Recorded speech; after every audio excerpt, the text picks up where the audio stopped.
Welcome back to GEMS podcast. For those of you that are new to the community, I am Miss Genesis Amaris Kemp. For those seasoned listeners, thank you so much. With me today is a very special guest by the name of Claire Unis, and she is super special because she is a pediatrician. But let me tell you more about Claire.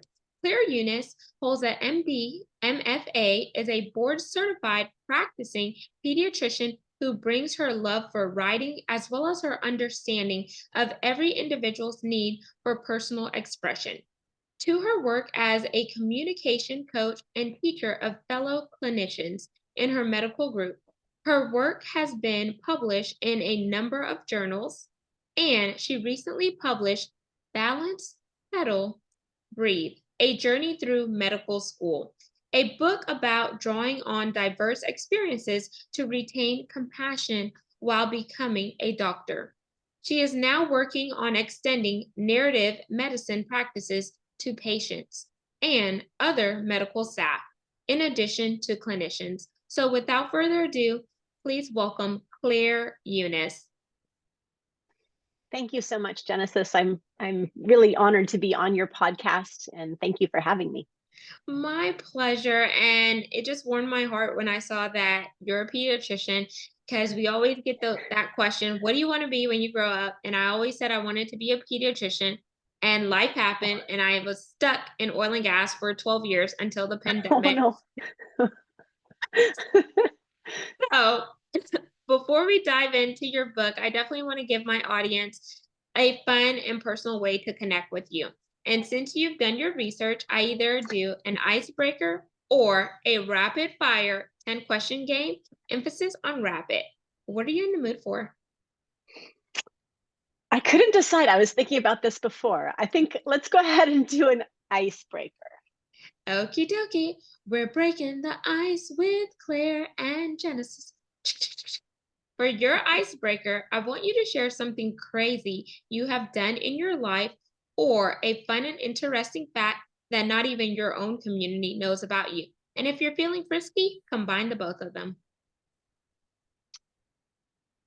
Ooh, well, I really think that the definition of crazy is very subjective. So I'm a bit of an adrenaline junkie. I always have been. So I love skiing and mountain biking and rock climbing and all of the sports that get your heart going and squeezing a little extra. So, I mean, I think I try to do something crazy pretty frequently. If I have my way about it, I'll be biking every weekend or every other weekend, or in the winter I'll be doing quite a bit of skiing, and I love to go for the most challenging runs I can find, just because I love that thrill. So I think I do crazy things all the time, actually. That is amazing. And thank you for sharing that. So, audience, I hope you learned a little bit more about Claire. Now we're going to dive into the work that she's doing as well as her book. And Claire, I want you to hold up that book for those on the video for them to see and walk us through the cover and why you chose to name your book. Thank you so much. So if you can see the cover, you can see a hiker right here, who's actually my sister.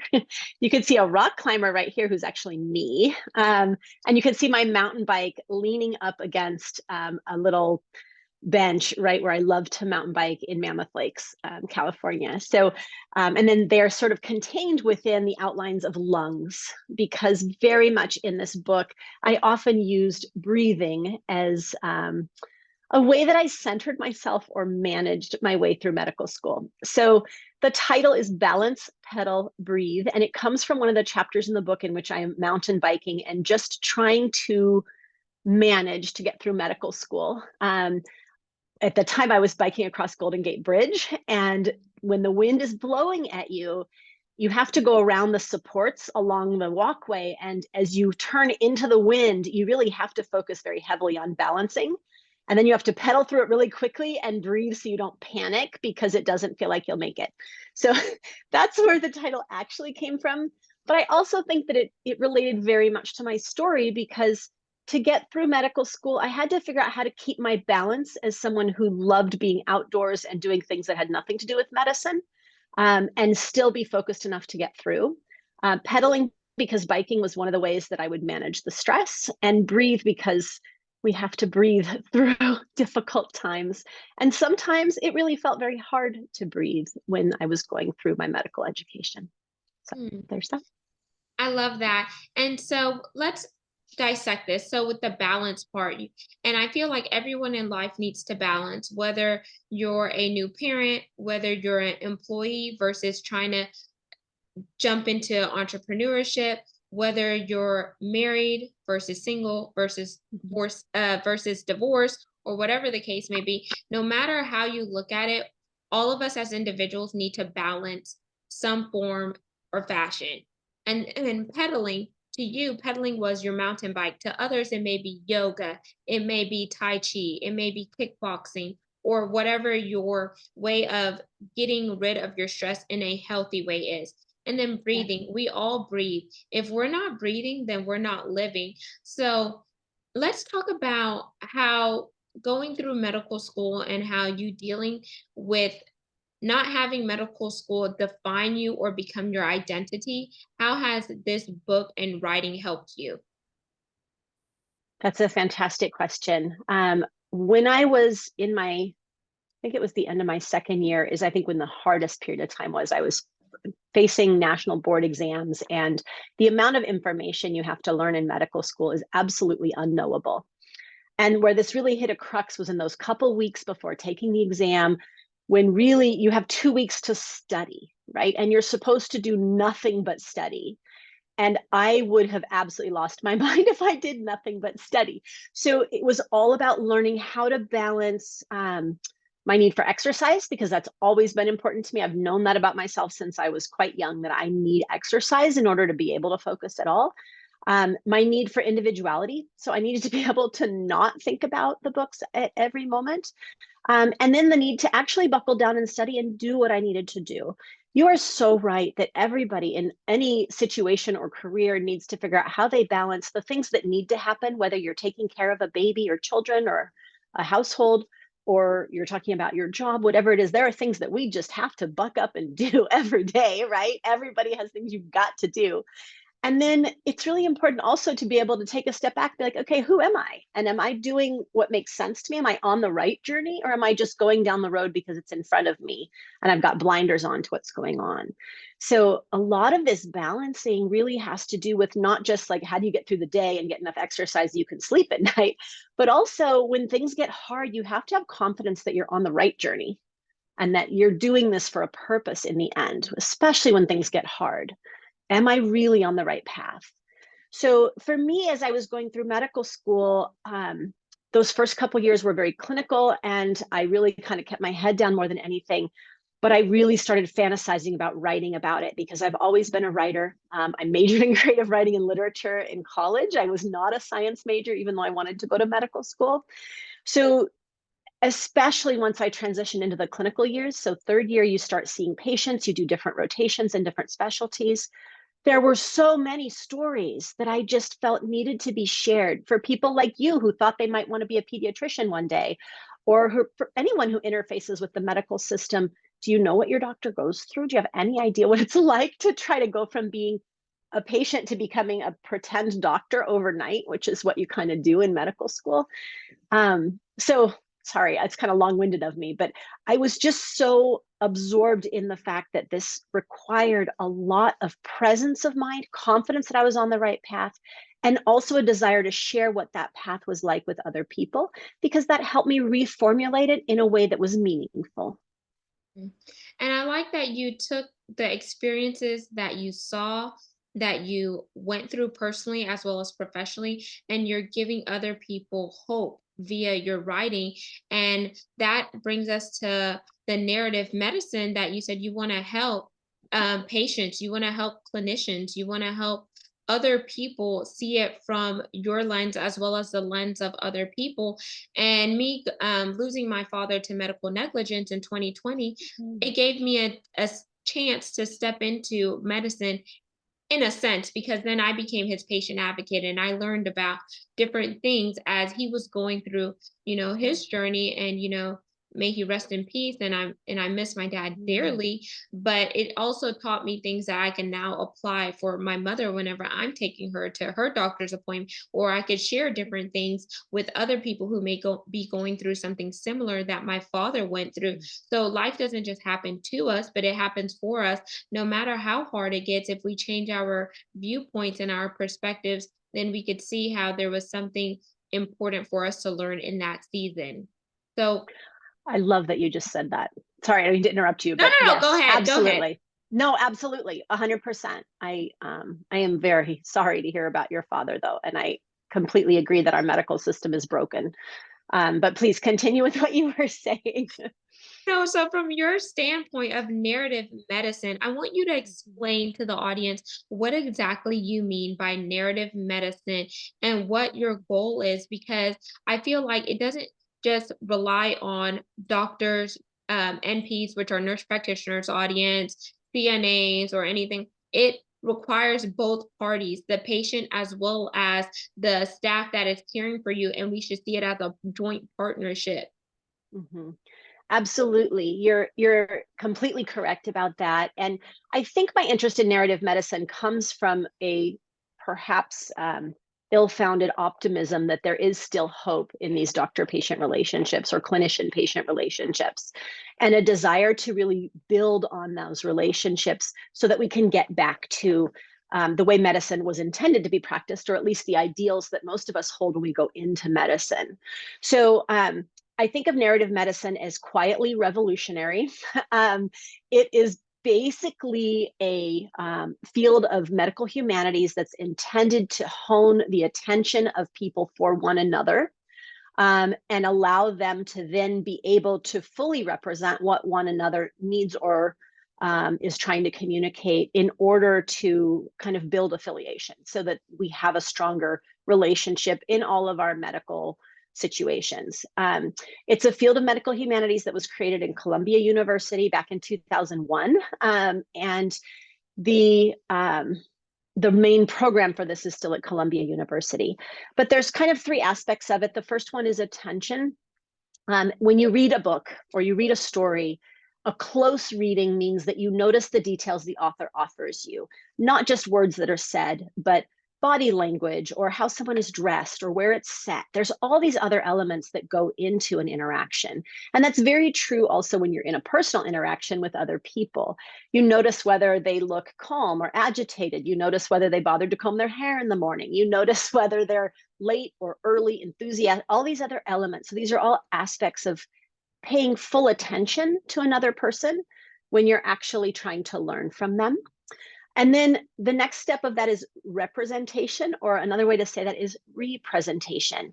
Taking that whole information and synthesizing it into a complete understanding of another person or of a situation. And then the combination of those two creates affiliation.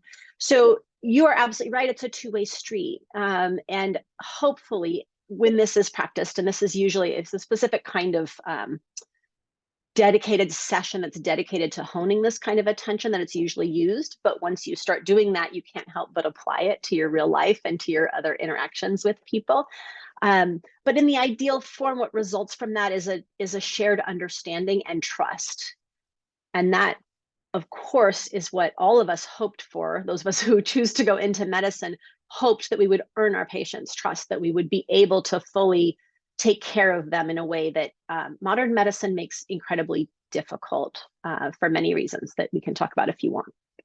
Yes, and I love that you're sharing this because I've talked to some other physicians on some other episodes, and some of those physicians have now transitioned out of the quote unquote practical way of medicine into a more holistic way of medicine due to Yeah. how the medical system is currently set up with insurances and them not being able to do certain things because of rules and regulations when it's more so profit driven over people driven. And since I'm not in that area of expertise, I'm not going to speak on it because I don't know the whole schematic of it.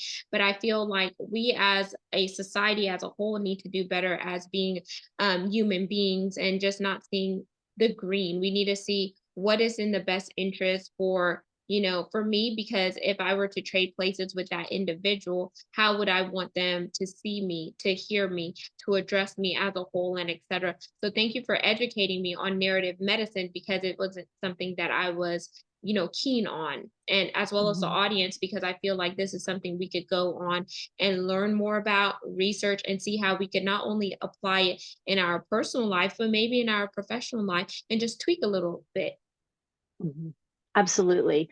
In its purest form, it can be used with patient groups who have similar diagnoses. It can be used with clinician and patient dyads. It can be used in um, different care centers. There was one great study about using it for a surgical team and finding that their outcomes improved after they did some narrative medicine sessions because they understood one another better. And so the communication in that surgical situation actually improved dramatically when they understood where one another came from and how better to communicate with one another. So those are small examples, but you can imagine that something like this could absolutely be used in a more business-like setting, in a small office, anything like that, where you're trying to build that affiliation for one another. Um, can I tell you what a typical session is like? Because I think it's really Yeah. kind of exciting. So, and maybe it's only exciting for me because I love literature, I love writing, and I love reading. And by the way, reading fiction has been associated with improved emotional intelligence. So if any of you are fiction readers, or especially reading short stories, that's actually one of the best ways to build your emotional intelligence.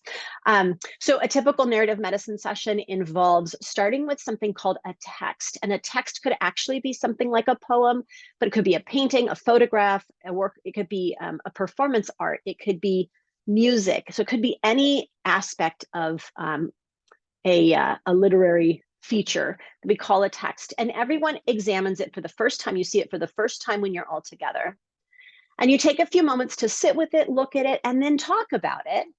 We're not talking to one another directly about how do you feel or what's going on in your day. We're talking about this, what we call a third object. So you're getting at where people are emotionally sort of obliquely by talking about something else. And what's so neat about it is that typically the third object we choose is somewhat ambiguous in its meaning. It doesn't have a definition. It's not like being in school and raising your hand and getting the right answer. There's no right answer. It's really just, what do you see in this abstract art, or what do you see in this poem? And so after everyone has a chance to sort of reflect on what they see in the text or the third object, then there's a writing prompt, and everybody writes quietly without sharing what they're doing, and it's just free writing. So this is not, no one's getting graded. Again, this is just for personal reflection. And then at the end of that, usually it's like a 5-minute free write, there's the opportunity to share.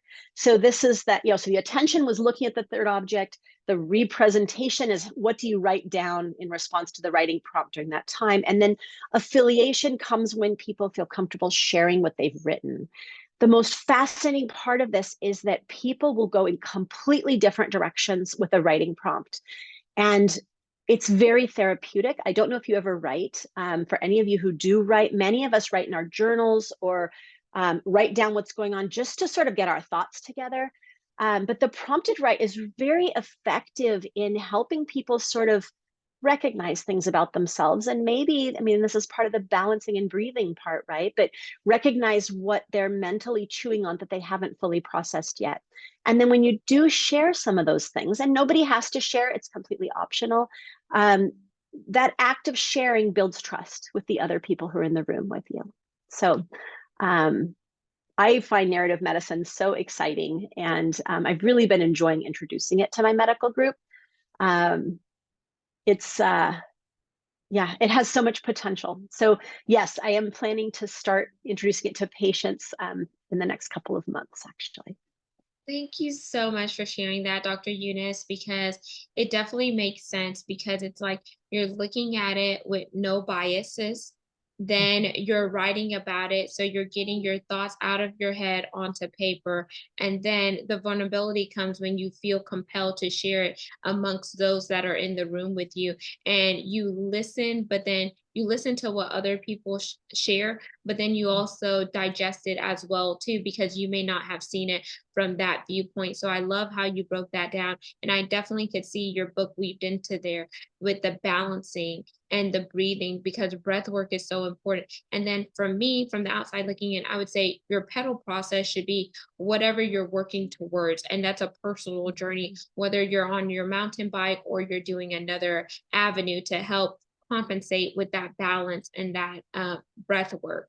So I know it's so much that we could talk about, but our time is winding down. So, Dr. Unis, I want to give you a chance to share maybe a piece of your book or maybe your last sentiments before the call to action. Oh my goodness. I wasn't ready with a piece of my book. Let Or me just say think. a favorite quote or something if you want. You know what? There is a favorite quote in here if I can figure out exactly where it is. So I'll look for that really quickly. Let me find it. Sorry. No worries. I just I just think it's so good. I just want to leave the audience with something to grab hold of, because y'all, I want you to go read this book by Dr. Unis, because you can definitely apply what she is talking about in her book, whether you're in the medical field or not. We all need to balance. We all need to pedal towards our destiny, and we all need to breathe. Thank you so much. Okay, Genesis, I have one page I can read here that has been really well liked. So I'll go ahead and read it. I had been thinking about the fact that a fertilized egg, just one cell, can become a whole living baby. That one cell becomes two, and two becomes 4, and 8, and 16, and then somehow those microscopic packages of DNA start to differentiate into the precursors of almost identifiable elements of the creature that might emerge 9 months later. That was a true miracle to me, that something no bigger than an idea could take on a life of its own if protected and nurtured long enough to get there. A fetus leaches what nutrients it needs from the bones of its mother, saps iron and protein from her cells. To become a life, it pilfers small gifts from hers. A woman's body changes and expands to accommodate this growing idea. She sleeps more or sometimes less. Her body's hijacked by the conception, and no matter how much she wanted it, she sometimes resents this coup over her previous existence. All this for the hope of what may be, a healthy, living abstraction come to life. But many ideas never take shape at all. In the lingering afternoon sunlight that accompanied me home each day, I felt a deep-seated sense of unrest. My belly felt queasy, my breasts heavy. My mind swam with images of the day's events. Conversations with Dr. Hunter, a 16-year-old screaming as her body gave birth, a 50-year-old former ballet dancer with scoliosis. In those introspective hours, checking in with the pulse of my life, I sometimes imagined that I felt 2 throbbing heartbeats instead of 1. A second cadence offbeat from my own clamored, do, do, do. Faster than mine, almost anxious, it reminded me how quickly the moments scooted past me and were lost. In that sweet auburn light, shadows stood in stark relief. Beauty seemed almost unbearably temporary. I hurried to write down the flutter of ideas that unsettled me, to try and pin a finger on fleeting self-discoveries. Do, do, do, it insisted. I loved my hours in clinic, felt pleased as I grew comfortable performing breast exams and deliveries, sharing newfound knowledge with other women. The throbbing was little more than a murmur, my own voice humming contentedly. Maybe I was pregnant after all, with an occupation that grew silently most of the time, but thrashed inside me when I lay down to think. Do, do, do, stubborn, excited, sending me out of bed to work each morning with increasing confidence and purpose. At the end of this gestation, of course, there would be no newborn baby. The life I carried inside me was my own. ... And y'all, we can't give you everything. So I hope those words spoke to you and it compelled you to go out and buy the book to hear more fascinating stories and take yourself on a journey where you could visualize the words leaping off the pages that Dr. Unis writes. And Dr. Unis, I want you to share your call to action with the audience. Oh, thank you so much. I think that my main purpose here is in bringing meaning back into medicine. And my goals started with making sure I had meaning in my own life, in my own journey, making sure that I never lost sight of the reason for going into medicine. And then realizing that all of us need that reminder. We all need to touch back in with what is important to us. So I hope that whatever your line of work, whether it's medicine or not, you take that time to sit back and check in with your purpose, to make sure you are balancing and breathing in addition to pedaling forward through your mission in life. Amazing. And thank you so much, Dr. Claire Eunice, for just coming into the community and sharing your journey and giving us more insight on some of the incredible things that you're working on. And so please plug your website for the audience, or if you're on any social media platforms, are those listed on your website? Thank you so much, Genesis. Yes, I can be found at claireunis.net. That's CLAIREUNIS.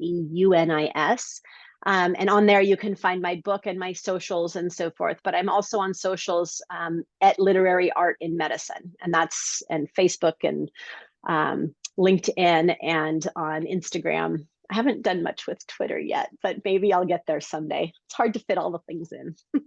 Amazing. And audience, I hope this segment has blessed you. I hope you learned something about it. I encourage you to go follow Dr. Claire Eunice on her socials, as well as pick up a copy of her book. And for those of you who want to learn more information and you have more questions for Dr. Claire Eunice, feel free to email them to me and I'll get them over to Dr. Claire, or reach out to her personally. And until the next guest, next segment, where would I be without my supporters? You know, I only think about you. I want to thank each one of you for supporting the mission and the brand. And we are looking for brand sponsors. It is paid sponsorship, but the good thing is that all of us coming together are making an impact that is driving an imprint for each one of us to be world changers. This show is ranked in the top 2% globally out of 2.8 million podcasts, and I wouldn't have been able to do it without you all. And you could check the metrics on www.listennotes.com. So if that interests you, please reach out to me at gems with Genesis Amaris Kemp at gmail.com. And it's easy to remember because it's the full name of the show. So until next time, peace, love, and lots of blessings. Have yourself an amazing day. And thank you, Dr. Claire Eunice, for coming into the community. Absolutely, my pleasure. Thank you so much for having me, Genesis.